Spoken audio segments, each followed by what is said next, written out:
Ang hamon na debate ni Senador Rodante Marcoleta ay nagbigay daan sa mas malawak na talakayan sa mundo ng politika, kung saan iba't ibang mambabatas at mga former officials ng pamahalaan ang nagpahayag ng kani-kanilang pananaw.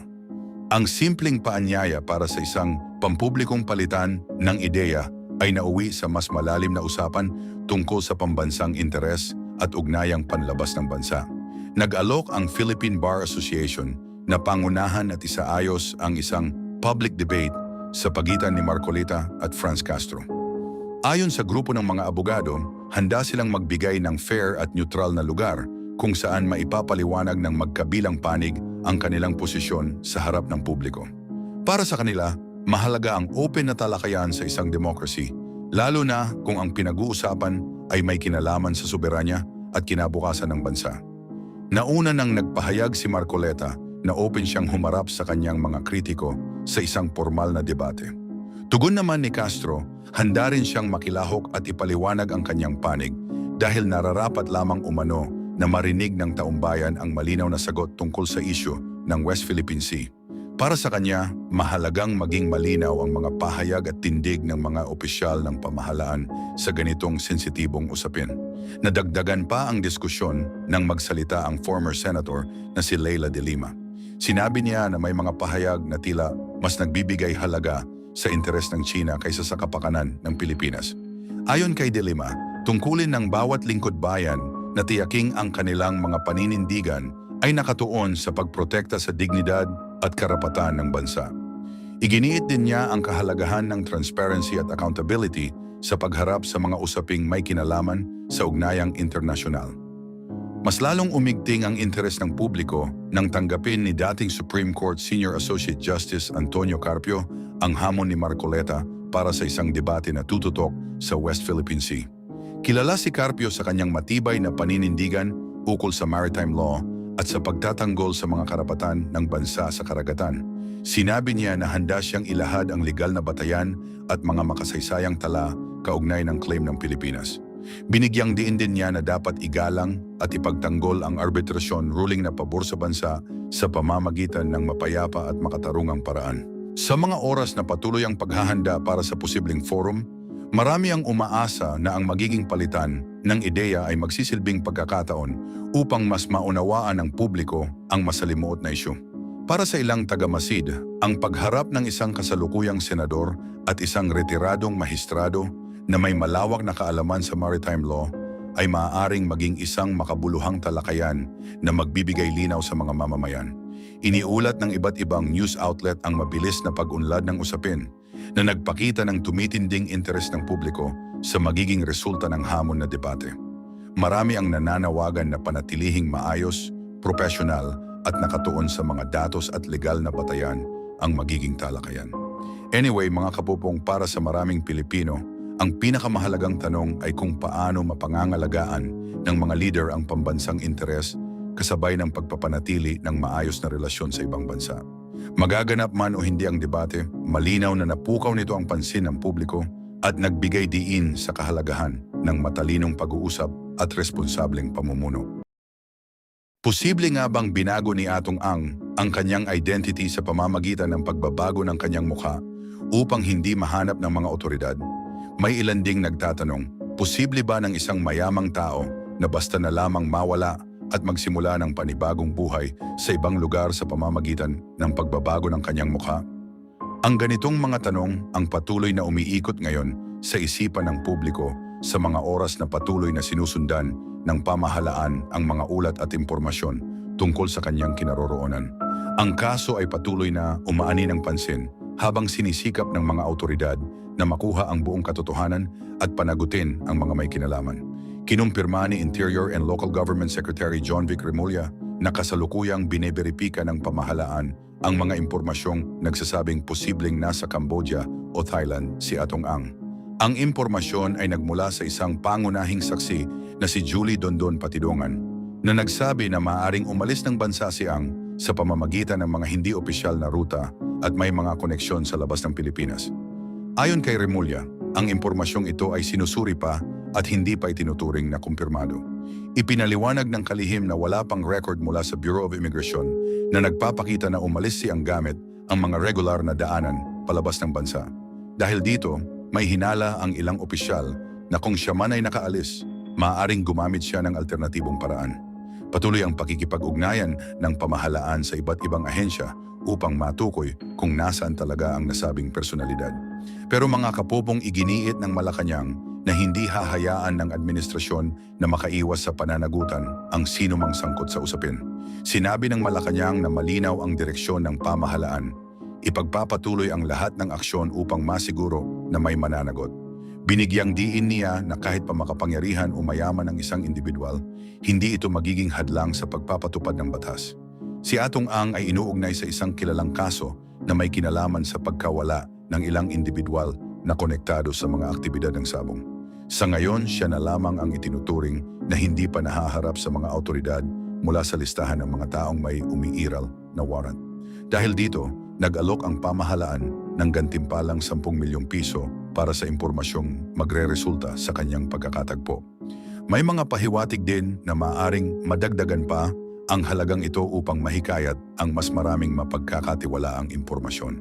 Nilinaw rin ng National Bureau of Investigation ang papel nito sa patuloy na paghahanap.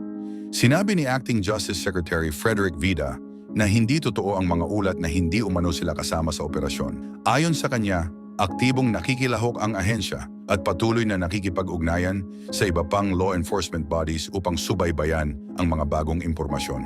Nagpaalala rin ang Philippine National Police sa publiko na iwasang magbigay ng tulong o kanlungan sa sinumang maaaring tumutulong sa pagtatago ni Ang. Sinabi ng PNP na ang ganitong aksyon ay maaaring magdulot ng kaukulang pananagutan sa ilalim ng batas. Well mga kapupong, patuloy ang koordinasyon ng pamahalaan sa mga foreign authorities bilang bahagi ng mas malawak na estratehiya. Layunin nitong makakuha ng mas malinaw na datos ukol sa posibleng galaw ni Ang sa ibang bansa. Sa ngayon, wala pang matibay na ebidensya na nagpapatunay sa kanyang presensya sa Cambodia o Thailand, ngunit nananatiling open ang lahat ng posibilidad. Anyway, mga kapupong malinaw ang mensahe ng pamahalaan. Walang sino man ang higit sa batas. Sa kabila ng yaman, impluensya o koneksyon, magpapatuloy ang mga aksyon upang matiyak ang pananagutan at maibigay ang kasagutan sa mga tanong ng publiko. Ang kwento ay patuloy pang hinuhubog habang pinagsasama-sama ng mga autoridad ang bawat piraso ng impormasyon sa paghahanap ng katotohanan. Pero sa tingin niyo mga kapupong, kailan kaya mahahanap si Atong Ang? Bakit tila ang pinakaposibleng makapagsabi kung nasaan si Charlie Atong Ang sa ngayon ay ang sarili niyang bodyguard o security personnel? Well, posible yan, di ba? Dahil maituro mo lang kung nasaan siya, ay may 10 milyong piso ka na agad. At paano kung si Atong Ang ay nasa loob lamang ng isa sa kanyang mga bahay, gumagamit ng mga lihim na daanan o nakatagong silid upang hindi mapansin? Ang mga tanong na ito ang unang lumitaw sa isipan ng publiko sa mga oras na muling naging sentro ng malawakang usapan ang pangalan ng negosyante, kasabay ng patuloy na paghahanap ng mga autoridad matapos mailabas ang isang court order para sa kanyang kustudiya. Sa gitna ng mga espekulasyon, iginiit ng mga opisyal ng Criminal Investigation and Detection Group ng pambansang pulisya na patuloy ang kanilang mga aksyon upang matunton si Ang. Ayon sa kanila, may mga palatandaan na nagpapakita na alam ni Ang ang nalalapit na paglabas ng warrant bago pa ito opisyal na ipatupad. Sinabi ng mga opisyal na ang kaalamang ito ay maaaring nagbigay sa kanya ng sapat na oras upang maghanda at magplano kung paano iiwas sa mga autoridad. Posibleng ginamit niya ang kanyang mga koneksyon at kaalaman sa mga ari-arian upang maging masalimuot ang paghahanap. Sinubukan ng mga pulis na ihatid ang court order sa ilang property na iniuugnay kay Ang, kabilang ang isang bahay sa Pasig City at isang beach house sa Zambales. Sa parehong pagkakataon, hindi nila siya nadatnan. Sinabi ng mga autoridad na maayos ang seguridad ng mga lugar, ngunit walang malinaw na senyales kung nasaan siya.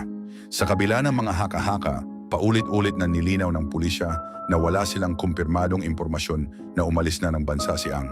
Patuloy namang nananawagan ang mga leader ng law enforcement na kusang lumantad si Ang at makipagtulungan sa legal na proseso. Binigyang diin nila na ang mapayapang pagsunod ay makatutulong upang mas mabilis na maresolba ang usapin at maiwasan ang karagdagang komplikasyon. Ayon sa kanila, ang bawat aksyon ng mga autoridad ay nakabatay sa utos ng korte at hindi sa pressure ng publiko o opinyon sa social media.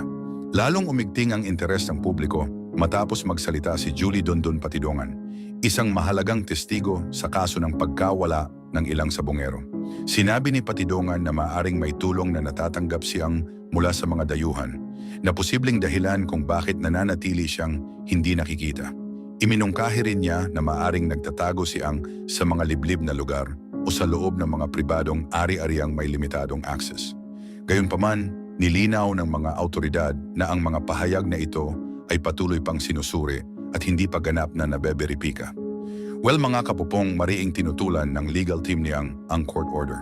Ayon sa kanyang mga abogado, hindi ito makatarungan at kanilang kukwestiyonin sa pamamagitan ng lahat ng legal na paraan na pinahihintulutan ng batas.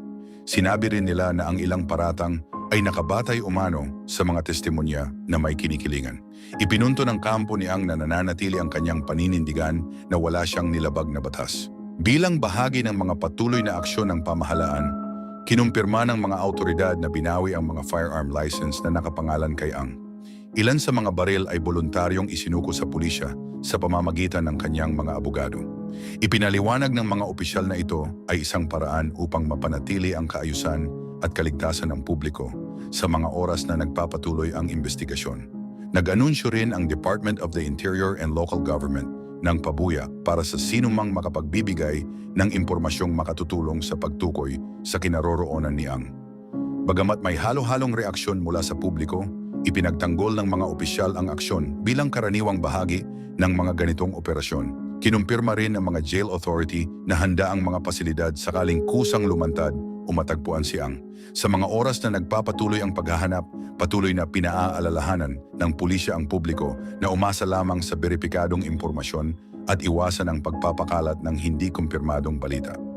Ayon sa mga investigador, ang kanilang layunin ay pananagutan, tamang proseso at pagbibigay linaw sa isang usaping patuloy na kinukonsidera ng buong bansa.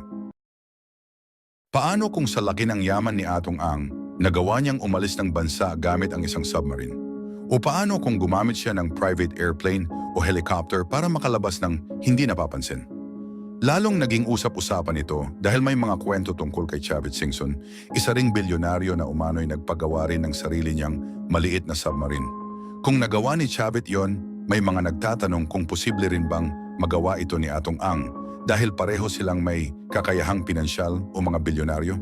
Ang mga tanong na ito ay patuloy na lumulutang sa mga oras na nagpapatuloy ang paghahanap ng mga autoridad sa kanya. Or in short, mga kapuponge, may mga bagay si Chavit na kayang gawin rin ni Atong Ang dahil pareho silang bilyonaryo in different businesses nga lang. Anyway, si Atong Ang ay naging sentro ng pambansang atensyon matapos maglabas ng mga utos ang ilang korte para sa kanyang pag-aresto. Ang mga kautosang ito ay inilabas ng mga regional trial court sa Laguna at Batangas kaugnay ng kaso ng pagkawala ng ilang individual na may koneksyon sa sabong. Ayon sa mga dokumento ng korte, nakita ang sapat na batayan upang hilingin ang kanyang pagharap kasama ang 17 iba pa. Sinubukan ng National Bureau of Investigation at ng Philippine National Police na ihatid ang mga legal na dokumento sa iba't ibang ari-ariang iniuugnay kay Ang. Kabilang dito ang isang beach house sa San Antonio, Zambales, kung saan pinayagan ang mga autoridad na makapasok ngunit hindi nila natagpuan si Atong Ang. Sinuri rin ang kanyang mga kilalang tirahan sa Pasig City, Batangas at Laguna, ngunit wala ring naging resulta ang mga operasyong ito. Ayon sa ilang opisyal, may indikasyon na handa si Ang sa posibilidad ng paglabas ng mga kautusan mula sa korte.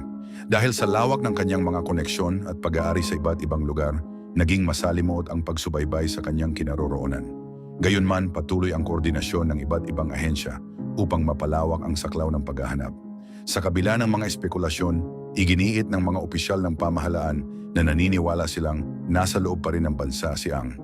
Ayon sa Department of Justice, wala umanong record na siya ay lumabas ng Pilipinas at patuloy na sinusuri ang mga impormasyong natatanggap mula sa publiko hinggil sa posibleng lokasyon niya. Upang mapabilis ang proseso, nag-alok ang Department of the Interior and Local Government ng gantimpalang 10 milyong piso para sa sinumang makapagbibigay ng impormasyon na makatutulong sa kinaroroonan ni Ang. Nakipag-ugnayan din ang mga autoridad sa International Criminal Police Organization upang maglabas ng alerto sakaling subukan niyang lumabas ng bansa sa ibang paraan. Sa 18 individual na kasama sa mga kautusan ng korte, lahat ay nasa kustudiya na ng mga autoridad maliban kay Ang. Umaasa ang mga investigador na ang impormasyong magmumula sa mga taong ito, kasama ang mga tip mula sa publiko, ay makatutulong upang tuluyang matunton ang kanyang kinaroroonan. Ang usapin ay nag-ugat sa serye ng mga pagkawala ng mga sabungero na nagsimula noong 2021. Muling nabuhay ang investigasyon matapos may isang individual na lumantad noong 2025 at nagsabing may nalalaman siya tungkol sa mga pangyayari. Si Ang sa pamamagitan ng kanyang mga representatives ay mariing itinanggi ang anumang maling gawain. Sa mga oras na nagpapatuloy ang masusing operasyon, nananawagan ang pamahalaan sa publiko na makipagtulungan at magbahagi ng tamang impormasyon. Para sa mga opisyal, mahalagang manaig ang proseso ng batas at maipakita na ang sistema ay gumagana para sa lahat, anuman ang estado sa buhay. Paano kung si Atong Ang ay nagtatago gamit ang isang lihim na lagusan sa ilalim ng isa sa kanyang mga bahay? Alam naman ng marami na siya ay maraming ari-arian sa iba't ibang bahagi ng Pilipinas, mula sa mga lupain sa Batangas hanggang sa mga bahay sa Metro Manila. Posible kaya na ang mga lihim na lugar na ito ang dahilan kung bakit hindi pa rin siya natatagpuan? O tahimik na ba siyang nakalabas ng bansa sa mga oras na mas pinaiigting ang paghahanap sa kanya? Nagpatuloy ang mga awtoridad sa pag-usad ng isang mahalagang legal na proseso kaugnay sa pagkawala ng ilang sabungero. Kahit wala pa sa kustudiya si Atong ang negosyanteng itinuturing na pangunahing personalidad sa kaso. Ayon sa mga taga-usig, hindi mapipigilan ang pagdinig ng mga kaso at magpapatuloy ang proseso laban sa iba pang mga taong nasa kustudiya na ng pamahalaan. Ang Department of Justice ay naghain ng mga seryosong reklamo, kabilang ang enforced disappearance at iba pang kaugnay na usapin sa mga korte sa ilang lalawigan. Dahil dito, naglabas ang mga hukom sa Laguna at Batangas ng higit sa isang arrest warrant laban kay Ang at sa kanyang mga kasamang akusado. Ang mga kasong ito ay nakaugnay sa matagal ng investigasyon tungkol sa mga taong bigla na lamang nawala. Sa kabila ng mga arrest warrant, hindi pa rin matagumpay ang mga awtoridad sa pagkuha kay Ang. Ilang beses nang pinuntahan ng mga investigador ang kanyang mga kilalang tirahan sa Mandaluyong City, Pasig, Lipa City at Laguna, ngunit wala silang nadatnan sa alinmang lugar. Dahil dito, naglabas ng paalala ang Philippine National Police at iba pang ahensya na maaaring managot ang sino mang tutulong o magtatago sa kanya. Nagpatupad din ang pamahalaan ng mga karagdagang hakbang upang makatulong sa paghahanap kay Ang. Inilunsad ang isang hotline upang tumanggap ng mga impormasyon mula sa publiko. Bukod dito, nagalok ang Department of the Interior and Local Government ng 10 milyong piso bilang pabuya para sa sinumang makapagbibigay ng kapani-paniwalang impormasyon na hahantong sa kanyang pagkakadakip. May iba't ibang pananaw kung nasaan na si Atong Ang sa kasalukuyan. Ayon sa isang pangunahing testigo, naniniwala siyang maaaring wala na sa bansa ang negosyante dahil sa lawak ng kanyang koneksyon at kakayahang pinansyal. Kung sakaling narito pa rin siya sa Pilipinas, sinabi ng testigo na posibleng nagtatago siya sa isa sa kanyang mga ari-arian o nananatili sa piling ng mga taong lubos niyang pinagkakatiwalaan. Tinitingnan din ng mga investigador ang posibilidad ng tulong mula sa ibang bansa. Humiling ang Criminal Investigation and Detection Group ng isang international alert sa pamamagitan ng International Criminal Police Organization upang mabigyang alam ang ibang mga bansa sakaling subukan ni Ang na bumiyahe palabas ng Pilipinas. Samantala, iginiit ng mga legal na kinatawan ni Ang na maaga pa umano ang mga hakbang na isinagawa ng pamahalaan. Ayon sa kanila, nararapat lamang na mabigyan si Ang ng sapat na pagkakataon upang ipagtanggol ang sarili at maipaliwanag ang kanyang panig sa tamang proseso ng batas. Patuloy naman ang panawagan ng mga pamilya ng mga nawawalang individual at ng ilang grupo para sa malinaw at mabilis na pag-usad ng mga kaso. Sinabi ng ilang mambabatas na kanilang babantayan ang mga susunod na pangyayari upang matiyak na ang proseso ay magiging fair at nakabatay sa ebidensya. Anyway, mga kapopong, iginiit ng mga awtoridad na wala silang gagawing paghinto sa pagdinig ng mga kaso laban sa mga akusadong nasa kustudiya na. Patuloy rin ang kanilang pagsisikap upang matagpuan si Atong Ang at maiharap siya sa korte. Nanatiling open ang mga tanong tungkol sa mga lihim na lagusan, posibleng taguan o pagbiyahe palabas ng bansa habang naghihintay ang publiko ng mga bagong detalye sa masusing sinusubaybayang kasong ito.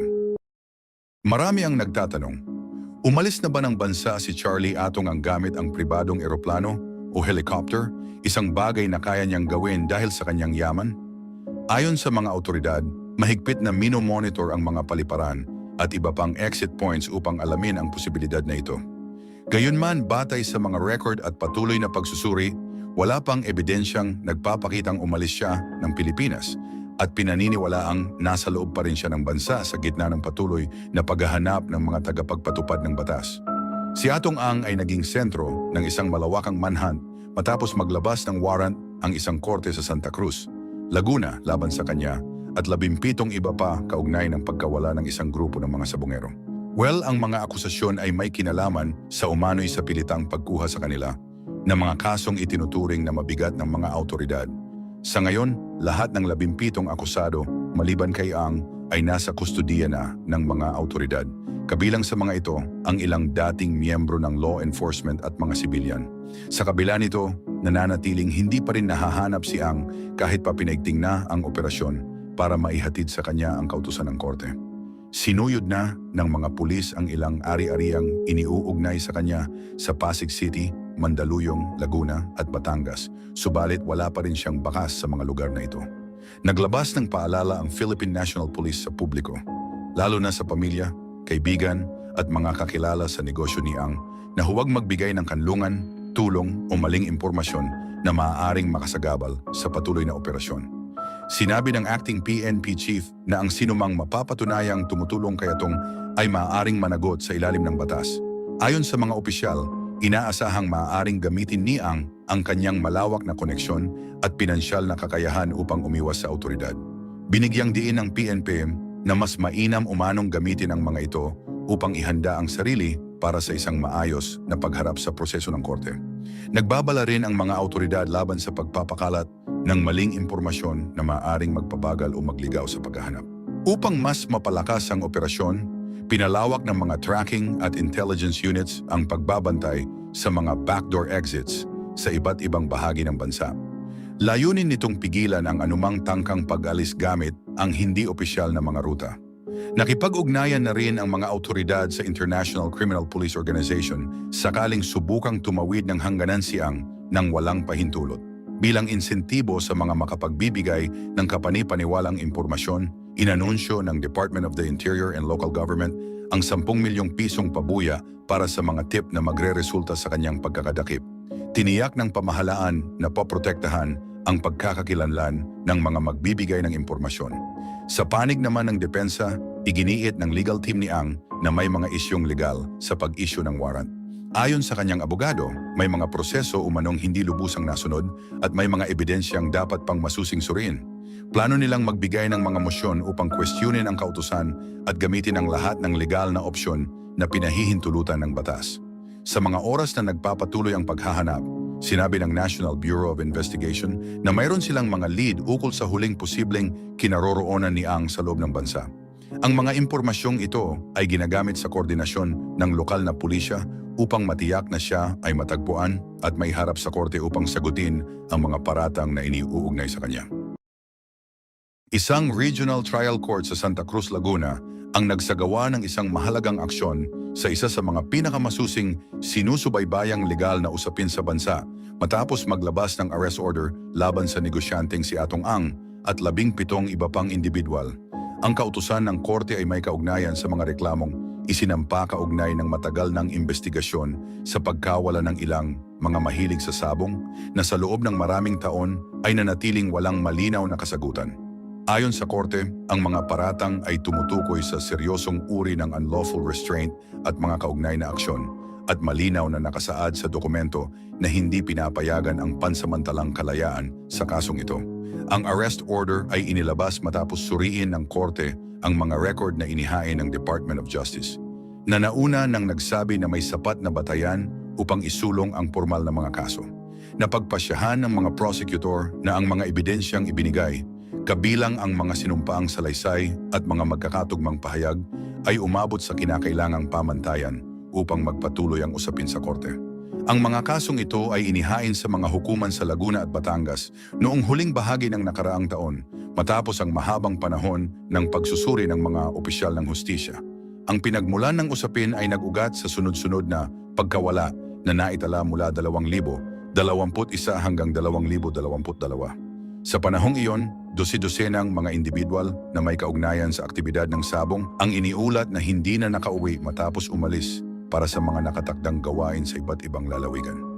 Ayon sa mga pamilya, ang kanilang mga kaanak ay umalis para sa mga laban o pagpupulong ngunit hindi na muling nakita. Dahil sa paulit-ulit na mga ulat, nagsagawa ng magkakaugnay na investigasyon ang mga ahensya ng gobyerno at ang Department of Justice. Mas lalo pang umigting ang atensyon ng publiko nang lumantad ang isang lalaking kinilalang si Julie Dondon Patidongan bilang isang whistleblower.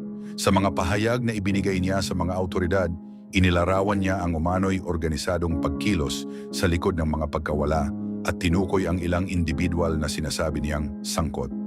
Ang kanyang testimonya ay naging mahalagang bahagi ng mga dokumentong sinuri ng mga prosecutor.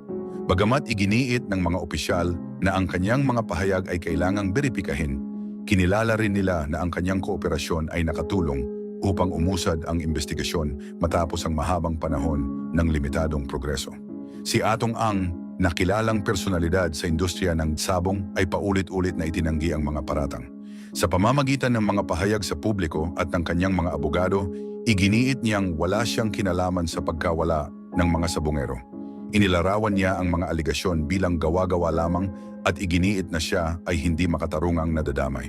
Noong nakaraang taon, naghain siya ng mga counter-complaint laban kina Patidongan at isa pang individual na inaakusahan niya ng tangkang pamimilit kapalit ng malaking halaga ng pera upang bawiin ang mga paratang. Ayon sa kanyang kampo, ang mga akusasyon laban sa kanya ay bahagi ng isang plano upang sirain ang kanyang pangalan at kabuhayan.